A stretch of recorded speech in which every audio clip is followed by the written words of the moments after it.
ఓం మహాగణాధిపతయే నమః. ఓం గురుభ్యో నమః. ఓం శ్రీమాత్రే నమః. పరమేశ్వర స్వరూపమైనటువంటి జ్యోతిష, వాస్తు మరియు ఇతర అనేకమైనటువంటి శాస్త్రములను మనకు అందించినటువంటి మహర్షులకి నమస్కారం. హయగ్రీవ హయగ్రీవ హయగ్రీవేతి యోపదేత్ తస్య నిస్సరతే వాణీజన్హుకన్యా ప్రవాహవత్. అరుణాం కరుణాతరంగితాక్షీం ధృతపాశాంకుశపుష్పబాణచాపాం అనిమాదిభిరావృతాం మయూకైః అహమిత్యేవ విభావయే భవానీం. శ్రీమాత్రే నమః. ప్రేక్షకులకి ఆ లలితాంబిక అమ్మవారి యొక్క అనుగ్రహం పరిపూర్ణంగా కలగాలని మనస్ఫూర్తిగా కోరుకుంటూ మనం ఈరోజు చెప్పుకోబోయేటువంటి టాపిక్ ఏదైతే ఉందో, చాలామందికి జాబ్ సంబంధించిన విషయాల్లో చాలా ఇబ్బందులు కలుగుతున్నాయి. అందులో ప్రధానంగా ఇప్పుడు విదేశాల్లో ఉండేటువంటి వారికి అక్కడ జాబ్స్ పోవడము, మరలా ఇండియాకు వచ్చి ఇంకోటి ఏదైనా జాబ్ వెతుక్కోవాలనుకోవడం, లేదా అక్కడే ఏదైనా జాబ్స్ వెతుక్కోవాలనుకునేటువంటి వారికి ఒక్కొక్క లగ్నానికి పలానా గ్రహ ఆరాధన లేదా పలానా దానం ఇవ్వడం ద్వారా జాబ్ సంబంధించిన విషయంలో బాగుంటుంది. అంటే కొత్త జాబ్స్ రావడము, జాబ్లో ఇంప్రూవ్మెంట్స్ జరుగుతూ ఉంటాయి. మరి ఏ లగ్నాల వారికి ఏ దానం ఇవ్వాలి, ఏ మంత్రం చదువుకోవాలి, ఏ గ్రహ ఆరాధన చేసుకోవాలి, అదేవిధంగా అస్సలు డేట్ ఆఫ్ బర్త్ లేని వారికి కూడా ఏం చేయాలి అనేటువంటి విషయాలు ఇప్పుడు మనం తెలుసుకుందాం. అయితే ఈ విషయాలు చెప్తుంది నేనైనప్పటికీ కూడా చెప్పిస్తుంది సాక్షాత్ లలిత అమ్మవారిగా భావిస్తూ ఒక్కొక్క లగ్నం గురించి తెలుసుకుందాం.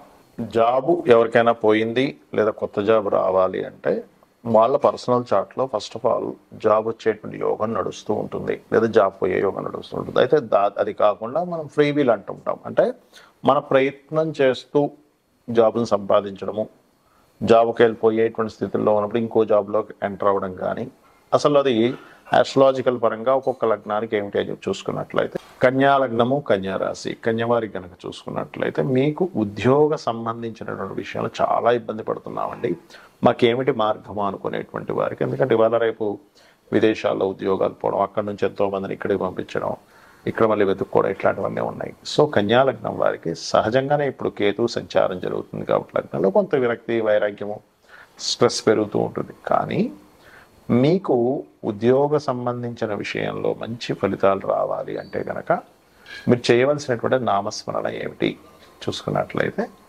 మీరు ఓం శ్రీమాత్రే నమః, ఓం కాళికాదేవి అయి నమః, ఈ రెండు చేసుకోండి. ఓం శ్రీమాత్రే నమః, ఓం కాళికాదేవి అయి నమః చేస్తూ మీ లగ్న దశమాధిపతి బుధుడు ఎలా ఉన్నాడో చూసుకోండి. బుధగ్రహం బాగుండాలి ఎప్పుడు కూడా కన్యా లగ్నానికి. ఉద్యోగ సంబంధించిన విషయంలో ఇబ్బందులు తగ్గాలి అంటే దశమ స్థానాధిపతి అయిన బుధుడు ఒక్కోసారి పాపగ్రహాలతో ఉన్నప్పుడు, అంటే సర్వసాధారణంగా కుజుడితో కలిసిన, కేతుతో కలిసిన, సర్వసాధారణంగా బుధుడికి ఎక్కువ కంబస్ట్ అనేది తక్కువగా ఉంటుంది.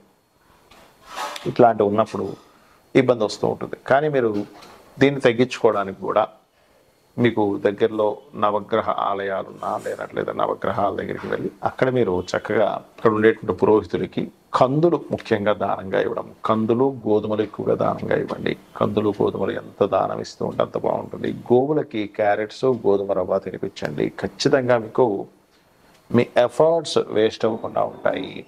మీరు చేసేటువంటి ప్రయత్నం సక్సెస్ అవ్వడం జరుగుతుంది. మీరు కష్టాల నుంచి బయటపడడం జరుగుతుంది. మరియు దీంతోపాటు ఓం శ్రీమాత శ్రీ మహారాజ్ని శ్రీమత్ సింహాసనేశ్వరి నమః చేసుకోండి. అయితే ఈ కన్యాలగ్నం వారికి దశమస్థానాధిపతి బుధుడైనందుకు సహజంగానే మేనేజింగ్ క్వాలిటీస్ ఎక్కువగా ఉంటాయి.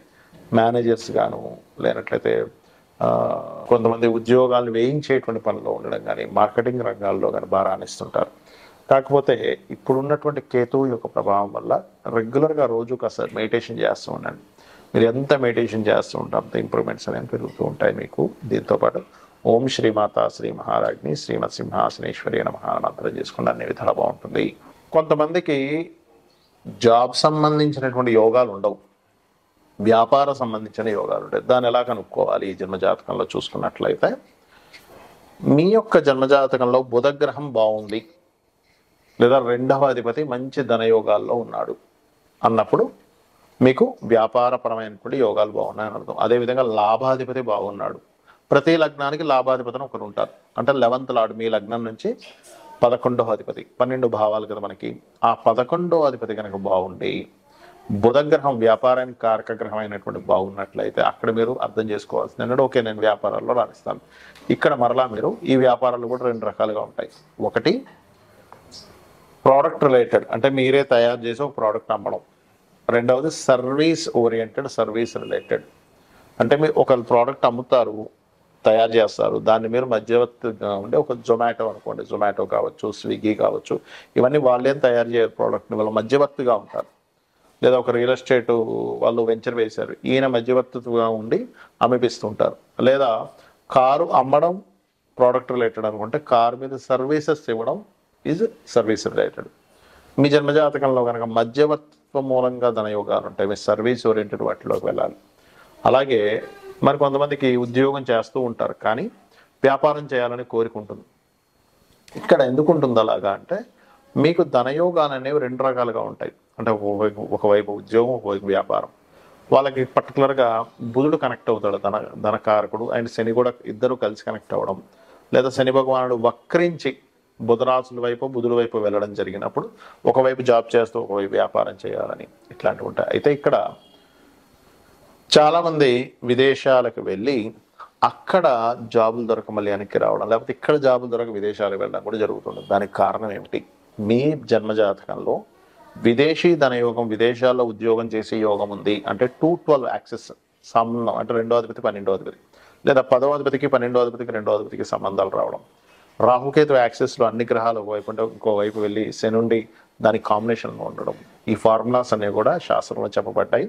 ఇలా ఉన్నట్లయితే అప్పుడు మీరు విదేశాలకు వెళ్ళి చేస్తారు. అలా కాకుండా అసలు 2-12 కాంబినేషనే లేదు, 10-12 కాంబినేషనే లేదు, అండ్ ఆ మహాదశ నడవట్లేదు, అసలు చంద్రరాహు శని కాంబినేషన్ లేదు, గురుచంద్ర రాహు కాంబినేషన్ లేదు అన్నప్పుడు మీరు విదేశాలకు వెళ్ళి ఉద్యోగం చేయడం వల్ల ఇటువంటి ప్రయోజనం ఉండదు. అక్కడికి వెళ్తారు, ఊరికే టైంపాస్ అయిపోతుంటుంది, డబ్బులు ఖర్చు అయిపోతాయి, అయ్యో ఇంత టైం వేస్ట్ అయిందని మళ్ళీ వెనక్కి రావడం, ఇట్లాంటివి జరుగుతుంది. సో మీ పర్సనల్ చార్ట్లో అసలు ఏ యోగం ఉంది అనేటువంటిది ఫస్ట్ తెలుసుకోండి. అంటే ఒక గమ్యం చేరుకోవాలి అన్నప్పుడు మీరు ఏ రూట్లో వెళ్తే గమ్యం చేరుకుంటారు అనేటువంటిది ఎలా ఉంటుందో మన పర్సనల్ చార్ట్లో మనం అసలు ఎందుకు పుట్టామనేటువంటిది ఒక లెక్క ఉంటుంది.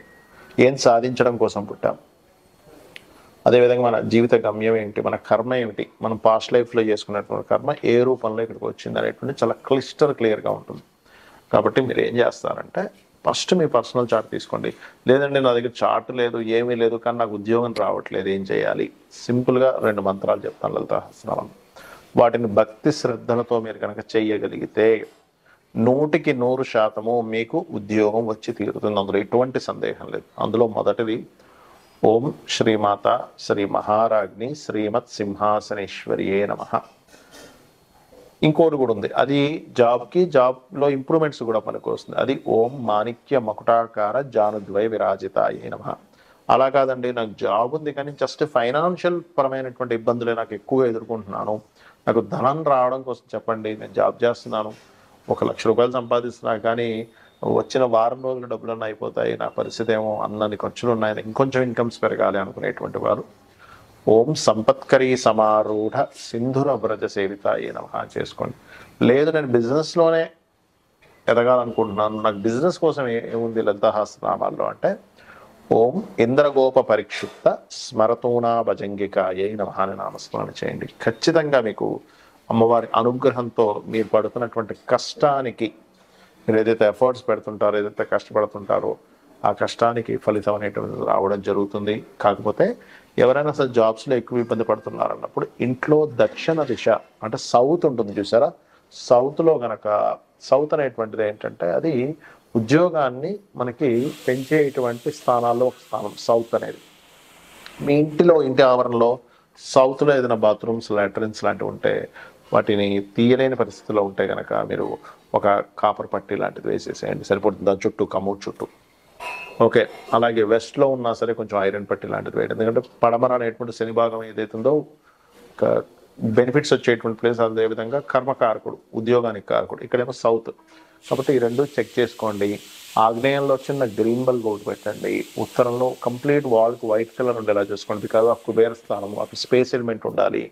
సో ఇవి చేయండి, ఖచ్చితంగా మీ ఫైనాన్షియల్ ఇంప్రూవ్మెంట్స్ పెరుగుతాయి. ఆ యొక్క అమ్మవారి అనుగ్రహంతో మీరు ఆనందంగా ఉండాలని మనస్ఫూర్తిగా కోరుకుంటూ శ్రీమాత్రే నమః.